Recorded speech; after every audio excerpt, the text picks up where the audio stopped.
All right, so it's 3 p.m. and we are all set to begin with our today's webinar. A very warm welcome to all our participants present here today. Achieving peak performance is a goal pursued by individuals across various fields, whether in sports, business, arts, or personal development. While the paths to success may differ, there is a common thread that binds peak performance: the understanding and fulfillment of the six human needs. These needs, identified and popularized by Tony Robbins, are the driving forces behind human behavior and play a critical role in unlocking our full potential. In this webinar, we will be exploring each of these needs and understanding how they contribute to achieving peak performances in all areas of life. HRAI welcomes you all to the 2023 Dialogue Masterclass series on the topic Six Human Needs, the Key to Peak Performance. To know more about HRA and its events, I would request all our participants to visit the link and details posted in the chat window.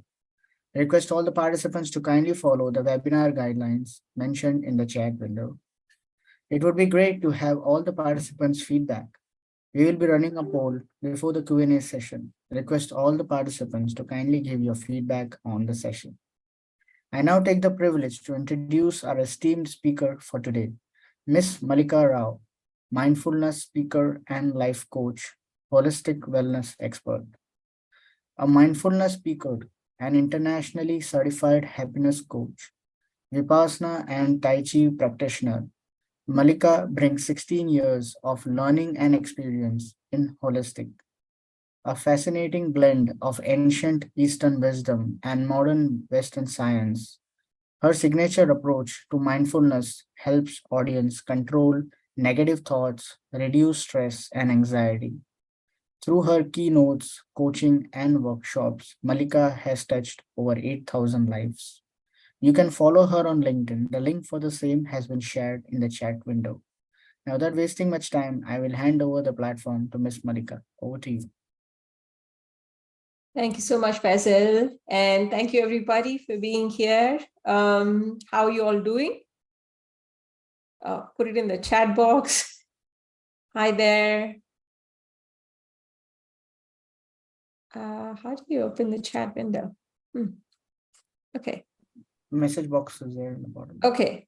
So I'm very happy to be here. There's one more thing that I'd like to add, that I am Tony Robbins and Chloe Madden's trained life coach. So that is another reason why I'm sharing with you all the 6 human needs developed by Tony Robbins that actually understands human motivation and how to drive your team, including yourself, to peak performance. So how many of you are excited to be here? May I have a quick show of hands? Zarna, Nancy, Tushar, Hiral. All right. Hi. Okay, could you please quickly put in the chat box as to what is your motivation, why you're here today for this session? Because time is very important, right? All of you know, I mean, you all are professionals and you understand there's so much more you could get done in 1 hour. So why have you chosen to be here? What is your motivation? What is your intention at the end of this? Could you please quickly put it in the chat box?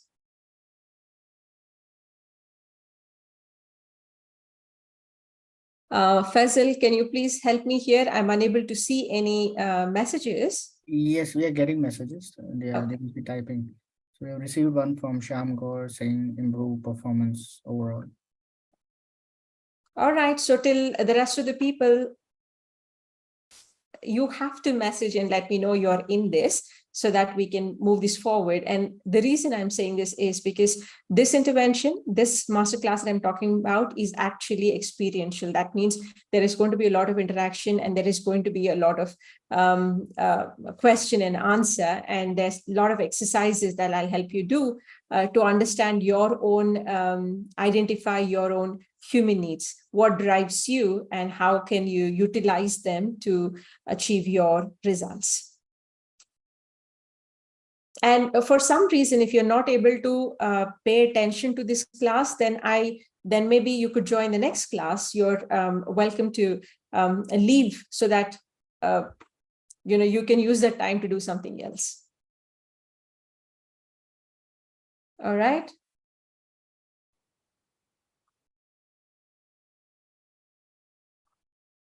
Okay, Faisal, how do I know that all the people who are there are actually participating, or how do we move forward? They'll usually text in the message box in case they want to say anything, or you want to keep it face-to-face video.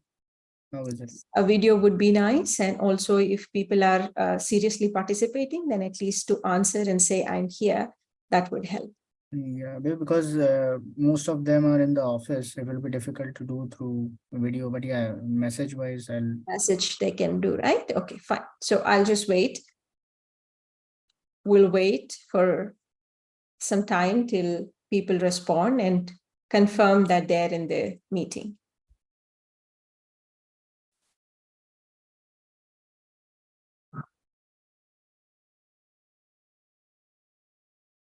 Manish, Nidhi, Karan, Tushar, Chirag, Hiral, Nancy, Nimesh, Darshika, Kamal, Rashmi,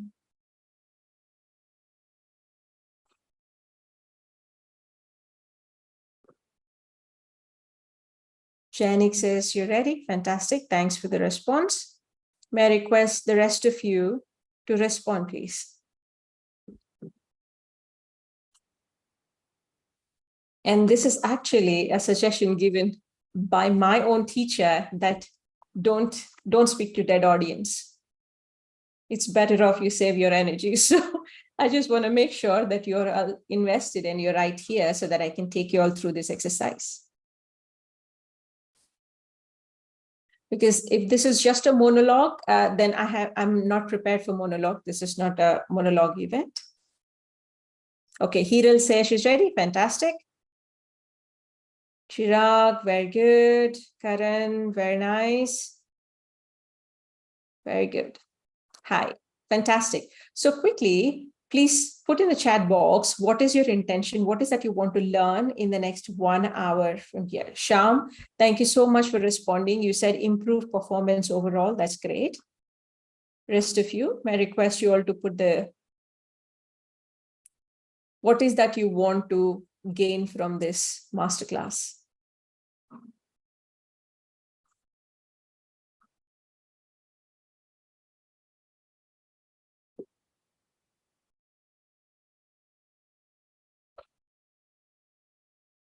Understanding the human needs, very good. Okay, so as the name goes, when we are talking about strategic intervention coaching, it basically means to help you identify your own goals, what is that you are working with, and understanding your psychology behind this. And from there, we go to the motivation, and for which we understand the 6 human needs. But for that to happen, first we need to understand what your goals are. It would be very helpful if you can pick a goal and work with me as we flow, so that you will be able to solve at least one problem by end of this coaching session. And that way you will be able to implement it at your workplace also. All right. So I like to explain to you what I do as a coach and what you can expect if you decide to work on this strategic coaching process. So any coach, for that matter, when it comes to life coaching, the purpose is to help you to make a plan so that you can live the life you want to live, no matter what that area of life is. So some people may want to grow in their career. Some people are going through transitions in their career and want to do it effectively. Some people are looking for work-life balance. Some are looking for improved productivity, or some are looking to have better relationships, whether it is personally or professionally. Or some could be looking at fitness, health goals, achieving and being more healthy and energetic. So my objective as a coach is to help you accomplish your goals in this masterclass. All right. So today I want to give you an idea as to how I go about this. And this is exactly the process where we follow at Tony Robbins, processes also, interventions. So I'm going to make this as practical as possible, because when you leave this session, I want you to feel as if you've already gone through one intervention and you have tangible results or plan of action in your hand. So I recommend you all to be ready with a pen and a book so that you can write them down as I ask you the questions. And here, Faisal, may I request you to please keep a tab on the chat box to help us Yes, sure. stay on top of things. All right. Okay, so how many of you are in so far? Just raise a hand. Show of hands, please. I can see it there. So how many of you? Okay, Rashmi is there. Very good. Only 2. Okay, Darshika, fantastic. Very nice. Okay, awesome. So let's get started. All right.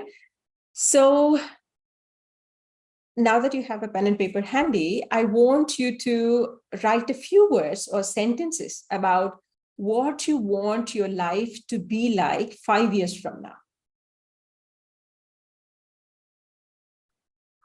Okay. Just a few words. For example, I want to be in my dream relationship. I want to become a VP, or I want my income to become 7 figures, or I want to become, I want to lose 10 kilos of weight, or fit and healthy, or I'm contributing, I'm building my business, or whatever that is. Just go ahead and write it down. What is your big vision? In 5 years, what is that you want to accomplish in your life? And if you like, please put it in the chat box. What is your big dream?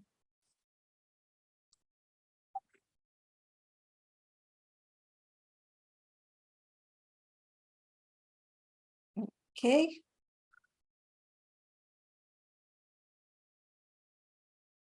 I'm waiting. What is your big dream?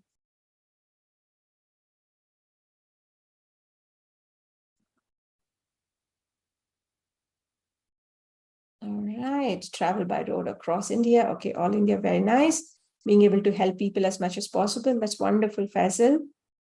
How about the rest of you? Kalpana says becoming a professional coach. Very nice. Awesome. It's a great growing business. All right. Being a CEO. Very nice. And so be it. Very good. What else? 5 years from now, what do you want to achieve in your life? How do you want your life to look like?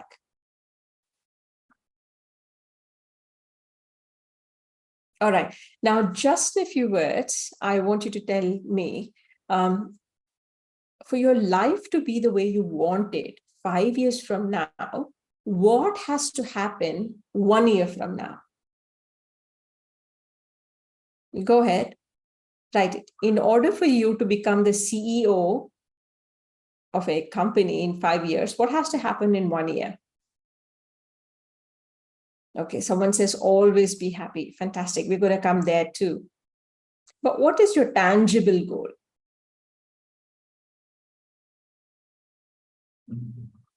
Think about it. Write a few words about this, or just write it down on your notepad and ask yourself.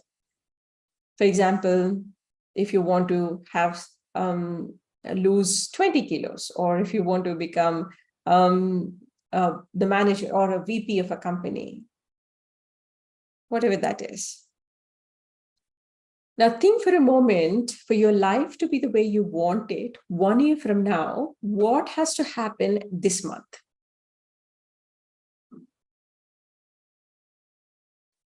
Think about it. You don't have to overanalyze and see whatever that comes to your mind automatically, logically, just put it. For your life to be the way you want it 1 year from now, what has to happen this month? Write a few words about this. These are your first steps to build the life you want, to take charge of who you want to be and how you want to live your life. So the first step in coaching is to help you to create a vision of what you want and to identify the first steps you need to take in order to fulfill that vision. And this is true for anybody. And as HR professionals, remember, you are coaches already, because many years back, actually, coaches were called leaders. It is that simple. So leadership is all about coaching, the ability to coach, the ability to help others to find their answers, to motivate them to achieve their goals. And in your professional role, if you're able to do this for yourself and also for people you're responsible for, and you're able to inspire them, motivate them to do what needs to be done and accomplish their goals, they automatically stay connected to you. And that's why they call you inspiring leaders. So gone are those days where leaders were more authoritative and you said, okay, you do 1, 2, 3, 4, and then they follow the orders. Now you could be seeing all generations, like millennials now, and then Gen Z now, and in a few years or another decade or more, you will see the Gen Alpha also, right? Now, no matter who the person is, where they're coming from, the human motivation, the psychology all boils down to just that. So, very good. Darshika says, learn new skills, improve professional communication skills. Fantastic, clear the mind. Very good. Now, the next one is, the second step is to help you identify what are the challenges that you might encounter on a way to fulfilling your vision, right? Now, the first, if you are able to identify what your vision is, that itself is a big accomplishment, let me tell you, because a lot of people out there say they want certain things in life. They are working very hard, they're busy all the time. But when you ask them to define what their vision is or the goal is, a lot of time people are lost for it. I mean, they do not know what exactly it is. If you ask, most people are not. 99% of the people that you come across, they're running in the same circles all the time because they do not take time to clarify their goals. So they're working hard, but they do not know what they're working towards. So if you have been able to clarify that vision right now, that means that's half the job done. Now, the second step is to identify the challenges. Now, for most people, the biggest challenge is what they focus on, now, what they think most of the time, and what they believe internally. For example, if your first step for your bigger vision is to get the next promotion in your career, right? And if you're thinking that I'm not smart enough, I'm not good enough, this is too difficult, there is too much of competition, that person is better than me, I can't focus, I'm not disciplined. And what are the chances that you will actually succeed thinking this way? Or if your first step is to lose 10 kilos, right? And then you keep thinking, oh, I'm too fat, I can't give up food, food is my weakness, or this diet is too hard. When you think of all these things, when you have this kind of narrative going in your mind, then what are the chances that you will succeed? So the second step is to guide you away from these self-defeating beliefs and to show you how you can trick yourself into thinking the thoughts that will make it possible for you to accomplish your goals. Now, again, the same goes when people come to you as a professional. Then you need to understand what is the narrative that is going on in their head, understand and observe when they're talking to you, observe the language, observe what are the excuses they're coming up for what they cannot have or why they're not able to achieve their goals. Because once you understand this negative self-talk, you will be able to coach them to uh, defeat the self-limiting beliefs, to overcome that and take the next step. So how do you get to give up these kind of negative thoughts?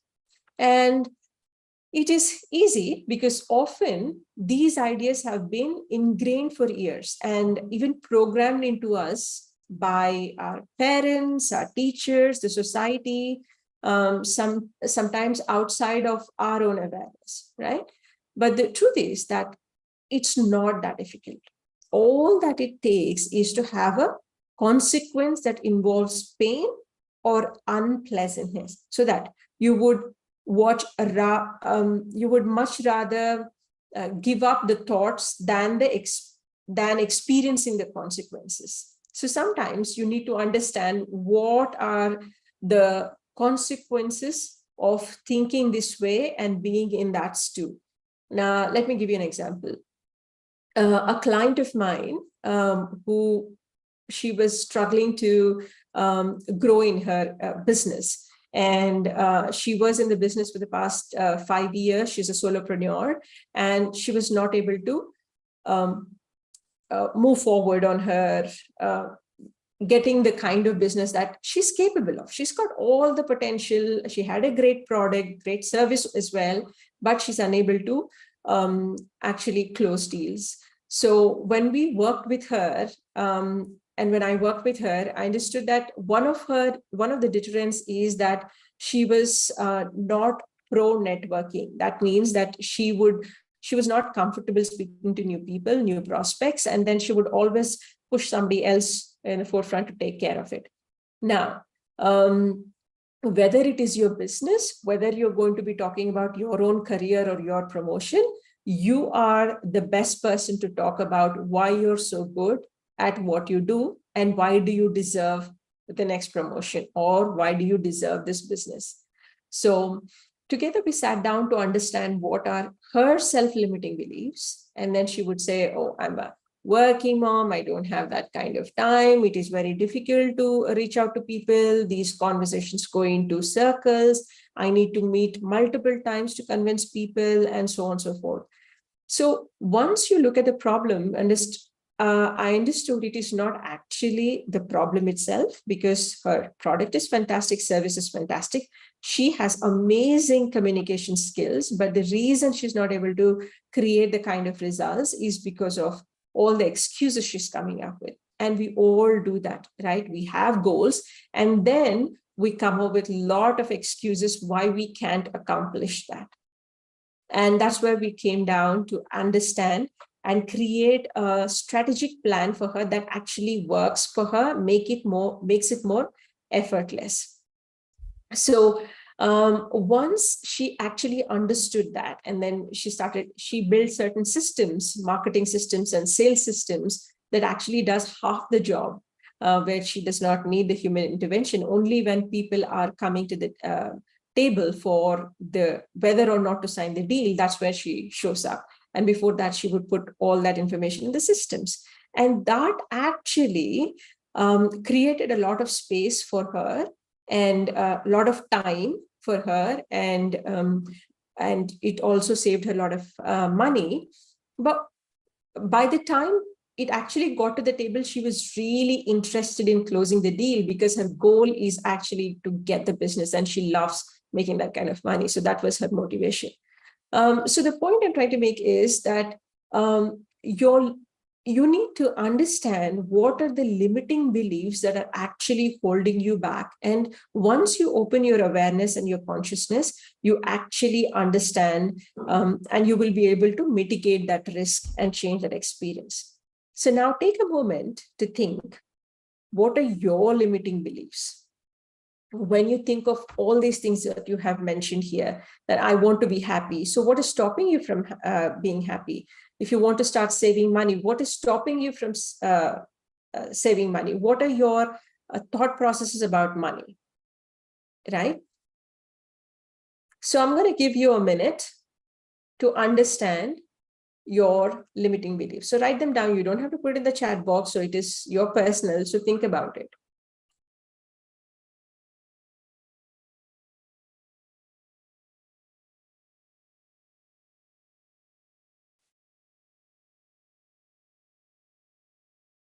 a lot of people actually, I work in the space of stress and anxiety, and most of the challenges actually come from financial stress, right? Some people are unable to make that kind of money. Some people are unable to keep that kind of money. Some people are, they're unable to move above the income ladder. So when you look closely about these money issues, and most of the money issues actually goes right back to their childhood, what their parents were saying, their teachers were saying about money. Like one of them is ki paise ped pe nahi lagte, right? Or you need to work really hard to make that kind of money, and so on and so forth. All right. So the next step, once you understand the limiting beliefs around the goal you have chosen, it is now time to flip them. Right? It is that simple. It is now time to reframe them. So now write down, now flip the script. For example, if you say, I'm not good enough, if that is the limiting belief that is going on in your head, if that is a negative narrative that's coming up, and trust me, the imposter syndrome that we talk about, everybody goes through. I was speaking to a senior level VP last week and in a session, and then he is amazing speaker. And there was one of his talks coming up, and he was actually struggling with imposter syndrome. You see what I mean? This person even went to Harvard for his executive degree, and then he only had to speak to mid to senior level audiences, but still he was questioning his own words. So, and it is absolutely normal. All of us go through. So once you identify the negative talk that is going on, you reframe it. For example, if you say, I can't do it, you just reframe it to say, I can do it. Then if the negative talk is about, I'm not good enough, then flip it and make it even more fun and say, I'm awesome. Okay, now our beliefs are related to our emotions, and our emotions are based on our psychology, isn't it? So our focus and the meaning we give to events. So this sounds difficult, but it's really quite simple. And in psychology, in the Tony Robbins processes, we call this triad. So can I have a quick volunteer here who can actually come on video?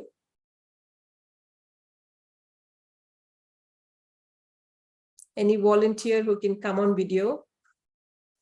Okay, Faisal is here. Faisal, are you volunteering? To show you what triad is. All right, like I said, our emotions are connected. And we are emotional beings, right? Everything is, I mean, we are motivated by them. Now, if you understand the psychology of these emotions, you'll actually understand that it is much more easier for you to flip your emotions at will. Now, let's see this, okay? Faisal, are you a very good actor? No. No, you have to be one. Or we'll have to call Peter or whoever that is who's fantastic actor or actress. May request you all to come on video. Okay, so it is you, Faisal. And let me quickly get there. Okay, so Faisal, can you quickly show us, imagine you're depressed. Imagine you're really sad. Okay, now I want you to show us depressed. The expressions would be that way? Expressions, yes, acting, full on acting, depressed.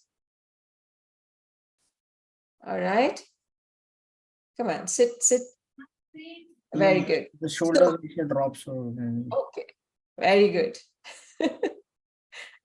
So usually what happens when you're depressed, right? Your shoulders drop and then you hunch and then you're sad and then your face falls, isn't it? So please tell me, when you're talking about depression, in order for you to feel the depression, what were you thinking about? Tell me one depressive thought.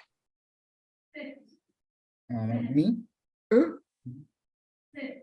Depression as in mostly right now it's all work or something, Mm. Oh, insecurity of work. think about work and the load of work and Load of deadlines and all work. that is Yeah, depressing. Okay. not matching with the deadlines and everything. So. Okay. Somebody is on, may I request everybody to mute yourself?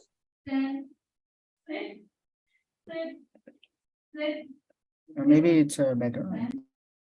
Yeah, someone is training their dog, looks like. Okay.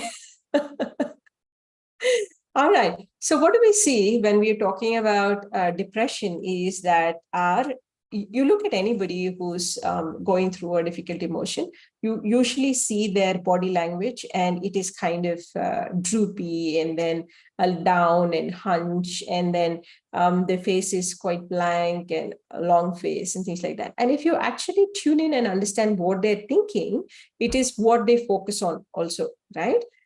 They could be focusing on something that is difficult that is going on in their life, and that's when you experience that depression. Now, Faisal, let's pretend one more time, and this time I want you to pretend that you're happy, like you are. Compose yourself and show us like you're joyful, you're ecstatic. Okay, now notice his I'll expression. show all my teeth and then I'll laugh. Yes. And then how do you breathe when you are happy and joyful? And what would be your body movements? Because when I said depressed, you're like, okay, I'm depressed, you're fine. The moment you say I'm happy, and then you lean back, you were straight, and then your shoulders were back, and then you were smiling, and then the eyes popped. And what were you thinking? Tell me one happy thought that you have to think in your head or you look at. All the good memories in the office, Mm, the memories that I had with my colleagues, with my family. mm, Recently, my father's birthday was there, so we went over there. We mm. enjoyed it. So all those things come into the mind when we. Yeah, fantastic. See, it's an excellent example of where you focus, right? You're still here at the same place. The first time you focused on all the deadlines and all the piles of work ahead of you, and that was depressing you. And you're right here, nothing changed. Your reality where you are in the office is the same, but the thought itself of your dad's birthday and all that actually cheered you. So, one of the important aspects of triad is where you focus, and that influences your emotion in a big way. So, all of you, you must have seen how quickly Faisal was able to change from depression to happy, like it's in a heartbeat, right? So, and we have been programmed by our culture to believe that emotions are something outside of our control, that they just happen to us. But that's not true. Emotions are something that we do. We do depression like Faisal did, right? And I said depressed, and he got depressed. And then the same way we can do joy as well by controlling our physiology or by controlling our focus and the meaning we give to events, right? Faisal, in the first instance, said that it is the work that is depressing him. And in the second instance, said, oh, all the good things that are happening in the workplace, right? It's the same place that he's looking at, but where he focused actually shifted and changed his emotions. And the moment he actually drooped his shoulders, he was feeling depressed. And the moment he, sat straight and smiling and showing all his teeth, then he was more happier. So now I want you to make a list of all the emotions that you experience in or you have experienced in the last 1 week. Think about it. Take a moment to ask yourself, the last week, what are the emotions I have experienced? And if last week is far-fetched, you can think about yesterday or since morning to now, what kind of emotions you have gone through.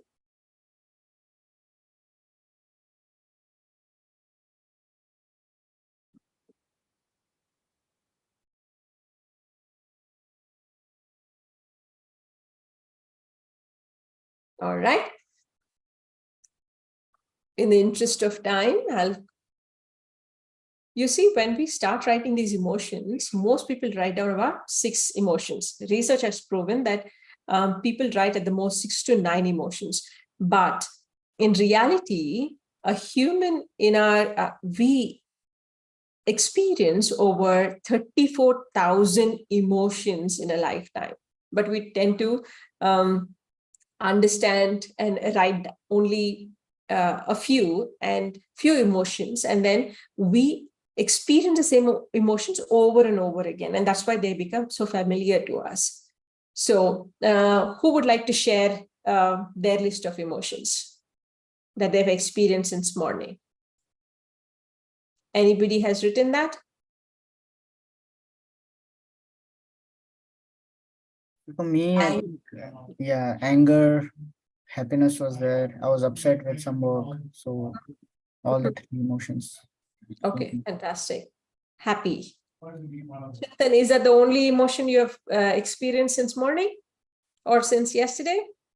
Think about it, because emotions are not wrong. There's no good or bad emotions. It is what we do with those emotions that actually create the kind of experience we have. Okay. Now, I would like you to look at your list and write in a separate column only the positive emotions that you've listed. Out of the bunch of emotions, what are the positive emotions that you have experienced?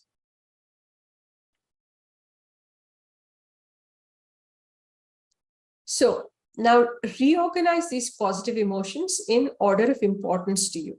So your positive emotion will be at the top of your list, then the second most positive, and so on and so forth. Just give them. For example, you said love and happiness, appreciation, happy, determined. So make that list and say, what is number one? What is the most important? What is the next most important?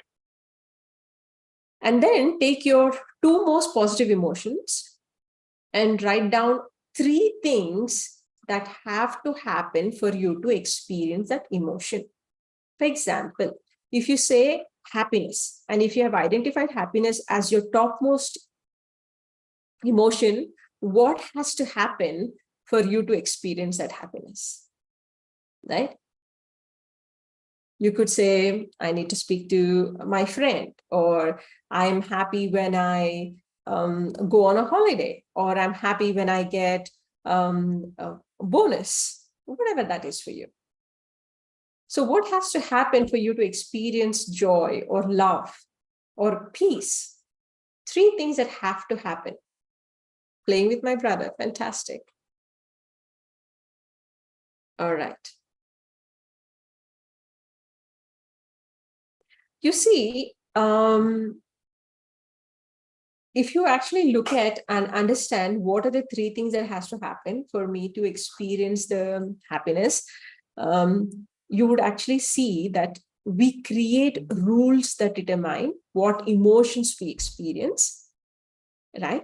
And how frequently we experience them, right? Thank you so much, Faisal, Shyam, Chintan. Yeah, thank you so much for sharing. All right.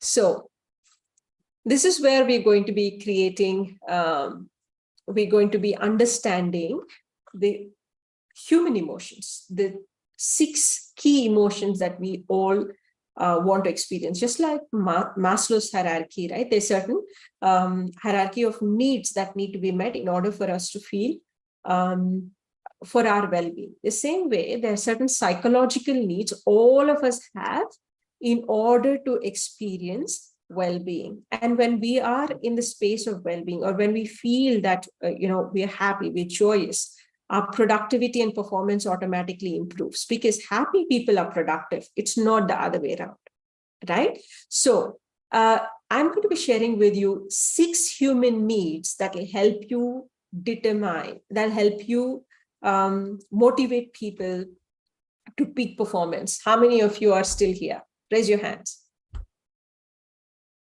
Show of hands, please. How many of you still here before I share with you the 6 human needs? Sham is still here. How about the rest of you? Nidhi, Chira, Karan, Zarna, Tushar, Bhavik, Kamal, Bomik, Amit, Annie.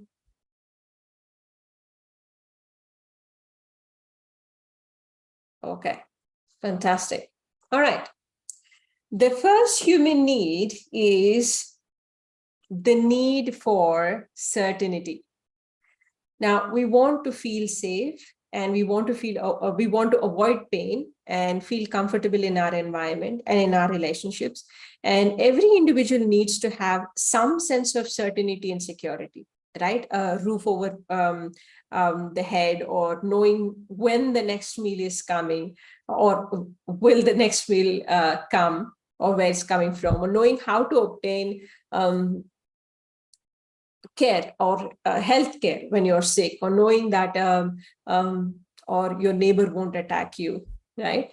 These are just a few examples of what constitutes a basic sense of certainty that every one of us need, right? Certainty, but the degree to which certainty is needed or desired varies from person to person. Some people feel a secure living in one room by getting a little bit of salary that will take care of their basic needs is enough. Others can feel certainty only if they make $1 million every year. So even though some certainty is necessary for all of us, what constitutes certainty varies from one individual to another. So code words for certainties are comfort, security, safety, stability, feeling grounded, predictability, protection. All right. Now, the second one, or the second human need, is very interestingly uncertainty. In other words, variety. The second need is variety and challenges that exercise our emotional and physical range. Everyone needs variety in our life, right? We have learned it. Variety is spice of life. Now, our bodies, our mind, and our emotional well-being all require certain level of variety, some exercise, some suspense and surprise, right?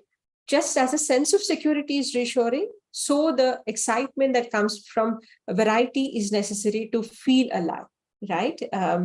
So for some, variety may be the satisfaction you get by watching a new series. Or how many of you have seen the latest Tom Cruise video? Show of hand, please.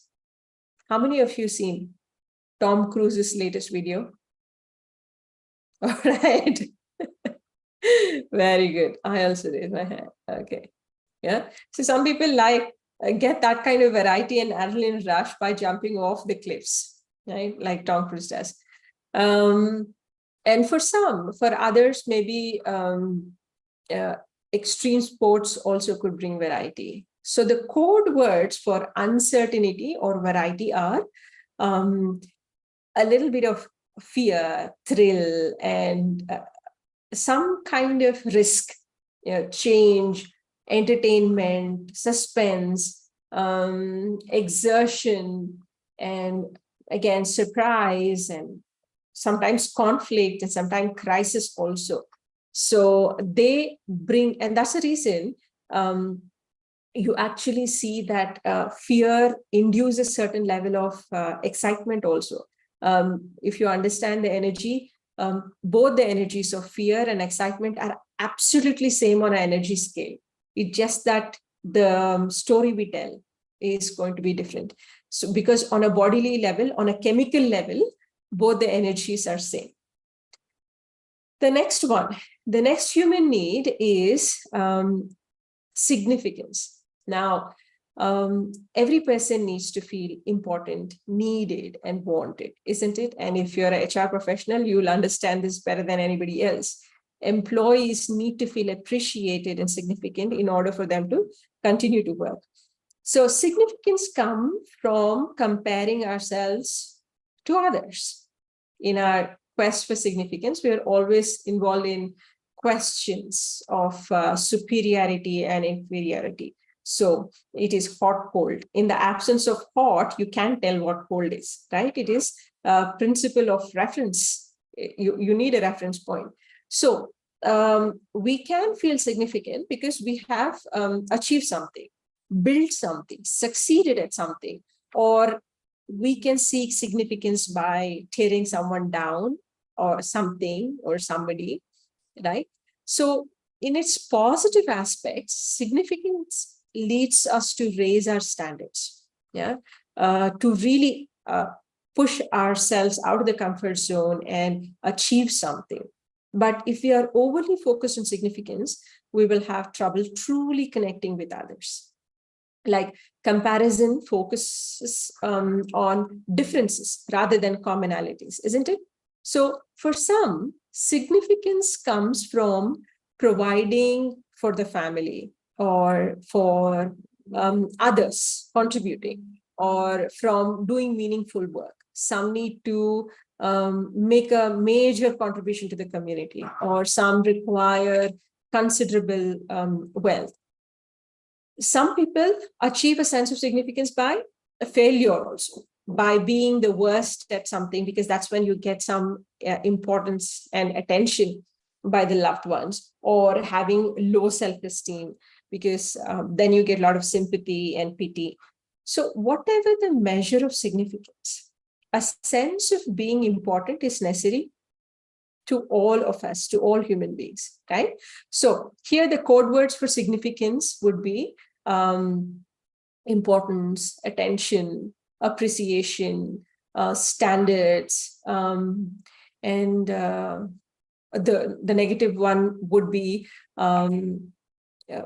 perfectionism is a classic negative example. Pride, respect, competition, discipline, rejection, all of these are code words for significance. All right. So if you hear any of your people, when you speak to them, and when you understand what actually matters to them, you can actually look for these signals and these words in their conversations also, that to understand how significance is playing in their life. How are they experiencing significance, and how do they seek significance? Yeah, work towards it. Yes. Janik, you have a question? You can unmute yourself and ask if you have a question, okay? All right, so the next one is very, very popular. Everybody knows it, and all of us need it. And especially if you're an Indian, we have heard it in so many ways. It's love and connection, right? How many of you think love and connection is important for you? That is one of your human needs. Show of hands, please.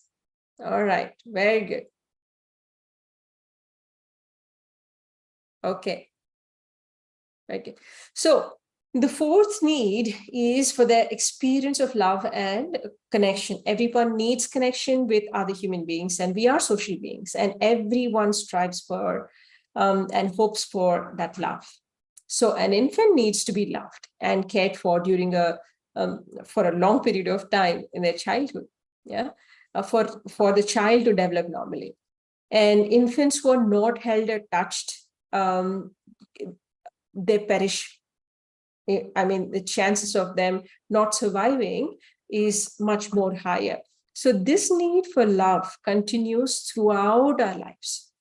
It is epitomized by the concept of romantic love, pyar mohabbat and all, right? Or that one person who will devote their life to us and make us feel totally complete.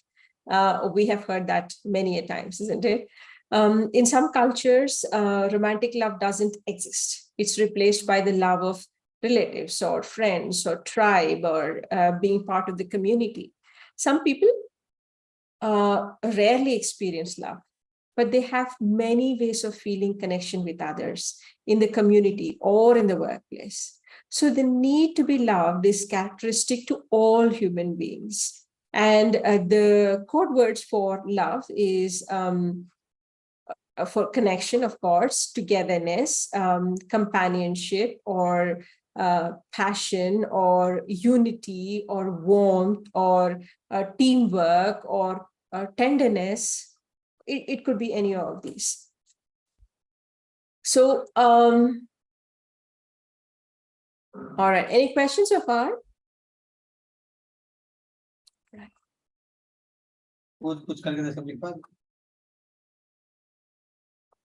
All right. So the fifth need is for growth. Now, when we stop growing, we need to, because there's a popular saying, what does not grow dies, right? So we need to constantly develop emotionally, intellectually, spiritually, and in all aspects of life. This growth is very, very important. So when we grow and change physically as we develop from a child to adult or old age, it's important to have for that to happen in a positive way, where we are experiencing wellness. So we grow and change emotionally with every experience, right? And when we grow intellectually, we respond to events and to the world around us in a different way. Anything that you want to remain in your life, your money, your health, your career, relationships, your happiness, love, all of them, if you want them to grow, they must be cultivated. They must be developed and expanded. Otherwise, they will begin to degenerate. And you must have seen some people in your life too. The moment they come to that stagnation, after a point, they start to deteriorate, right? So it's important. Growth is absolutely important for all of us. And as a coach, I can't press it or confirm it further. Now, some people satisfy the need to grow by working out, like, for example, working out physically, or reading books and doing courses, or going for workshops and programs and coaching. Now, others need to study and learn constantly in order to feel that they're truly growing, right? And if the reason you're here in the first place is because you know the importance of growing and importance of having more knowledge and develop personally, which actually impact all areas of your life. So the code words for growth are developing, learning, and personal development, or reading, self-improvement, or understanding something, or wisdom, right? So this brings us to the final human need, which is contribution, to go beyond our own needs and give to others.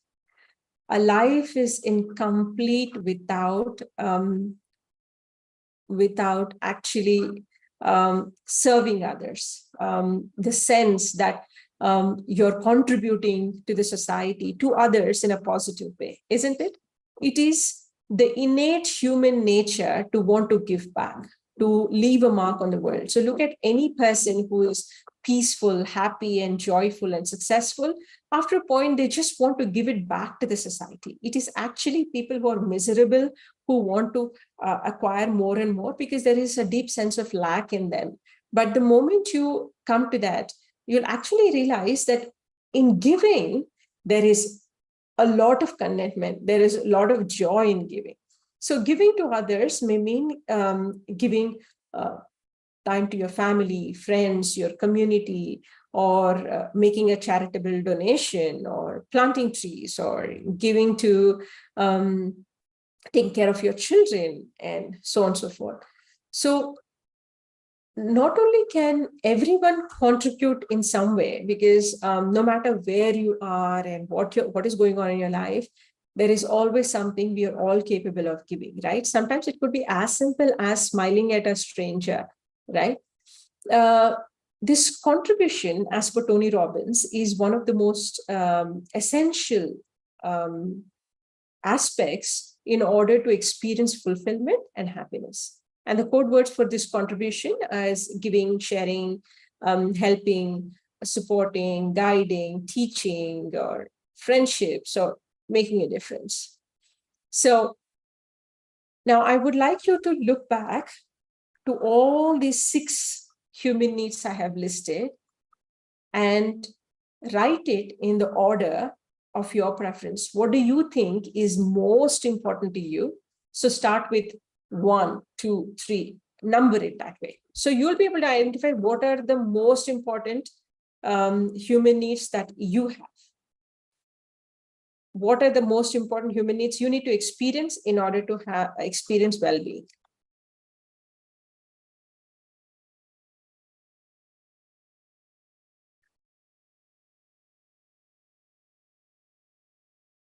Okay, if you're done, please raise your hand so that I know that you're done with this activity.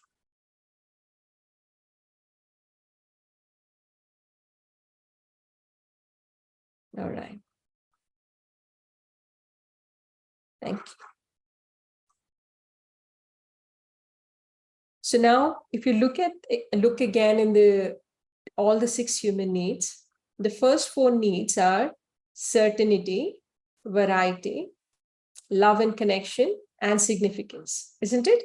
Now, these are the essential ones for human survival. They are, you must have them in order for you to just get through life. They are the fundamental needs of the personality. Now, everyone must feel that they have met, or these needs have been met at some level. And the last 2 needs, which is growth and contribution, are the needs of the soul, the spirit, and not everyone finds a way to satisfy them. So when you're working with your teams, it's always important to understand what are the first 4 human needs being met at your workplace, right? You will be able to identify, depending on your culture or the processes and everything, what are those what are the code words for these 4 human needs in your organization, and are they being met? Are people using those words? And are they feeling those, experiencing at some level so that they feel that they're getting by, right? And the next 2, if you want to drive them to the peak performance, if you want them to achieve that, that is where you need to start focusing on growth and contribution. Now, for people to focus on growth and contribution, the first 4 needs must be met. It is that simple. And once these needs are met, as HR folks, you can actually do it through a lot of activities and aspects when you interact with them, or the kind of communication that is going on, whether it is team building, team bonding, or how the managers are interacting with their subordinates. All this, if you can understand and ensure and put in place certain processes, or take certain initiatives and ensure that the 4 human needs are being met for all the employees across board, then that is already big accomplishment achieved, right? Because we all know, I was reading a recent research about employment says that US businesses actually are losing about $1.8 billion, or is it billion? Oh, sorry. Okay. They're losing $1.8 trillion in actually, yeah, because of loss of productivity. So when people are not at their peak performance, or people are not motivated enough, they show up, but they're not able to deliver results. As per the research, we are typically we are losing a significant amount of money there. There is another research which shows that 85% of employees are not engaged in the workplace. This is because the first 4 human needs are not being met. And 81% of employees are considering leaving their jobs. Now, we all know in HR profession, what is the cost of replacement, right? The cost of acquiring a resource, training the resource. And there is another research by HubSpot that says that it takes the replacement cost is anywhere from 6 months to 9 months salary of the resource.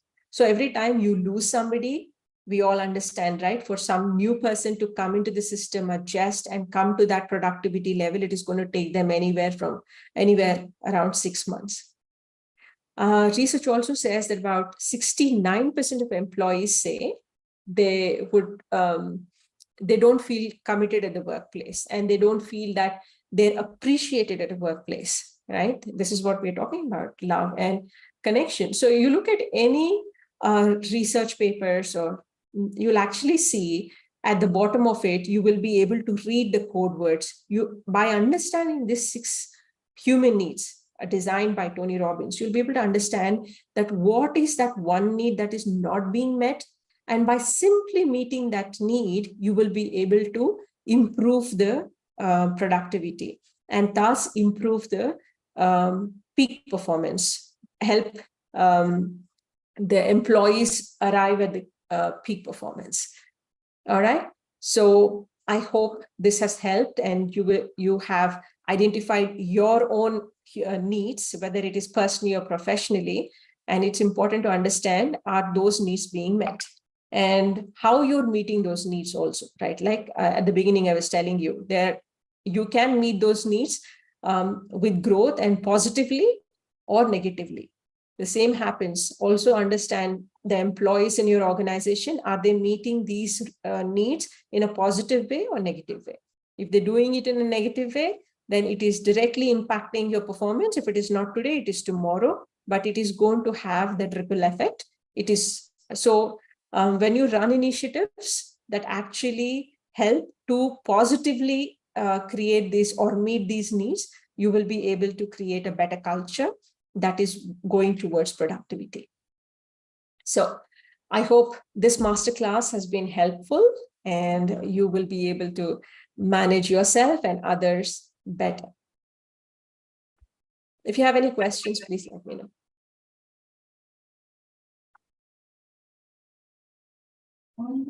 Thank you. Thank you, Ms. Malika, for this insightful and intriguing session. Before we move to the Q&A session, we'll be initiating the poll. I request all the participants to kindly share your feedback.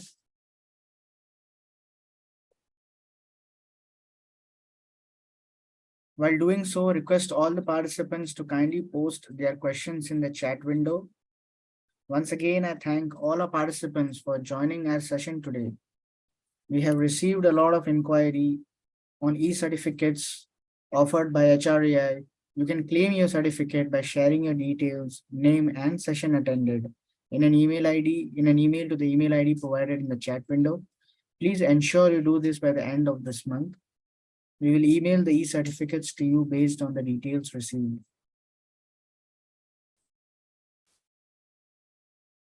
So, Ms. Malika, we have received 2 or 3 questions from the registration. Looking at the time constraints, we'll just go those 1-2 questions.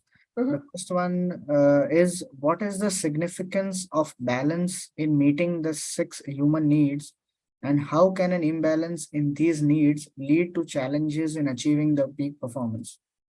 Okay. So finding a balance between all these needs is a lifelong process, right? Having said that, it is not impossible. But what impacts this balance is actually the phase you are in, the process you're in. Sometimes because of what you're going through, your human needs could also change. So I would say it's important to understand what are your top 2 or 3 human needs, which are specific for you. Understand that, and then try to bring balance into them through positive ways, right? For example, if you have love and connection, let's suppose connection is your significant need, and unfortunately you have a difficult boss, or you're going through a difficult phase in your project, so you're not doing very well with your boss. So a good idea is to see how you can actually meet this need. It could be connection with your colleagues. It could be reaching out to your HR, or it could be actually finding some level of sense with your family, right? Family or friends, or connecting with others and having that conversation. So wherever you see it's a good idea to actually create rituals also, to create habits that are automatically fulfilling your needs. For example, if variety is something that you enjoy, then you could actually join a salsa class or join a music class, right? So you're constantly taking care of your own needs. You're not waiting for others to fulfill those needs, because if you keep waiting like that, it might take forever. So first you have to take those steps to incorporate, to meet those needs by yourself. And so the good parameter is understanding your top 2 or 3 emotions, which are absolutely important for you.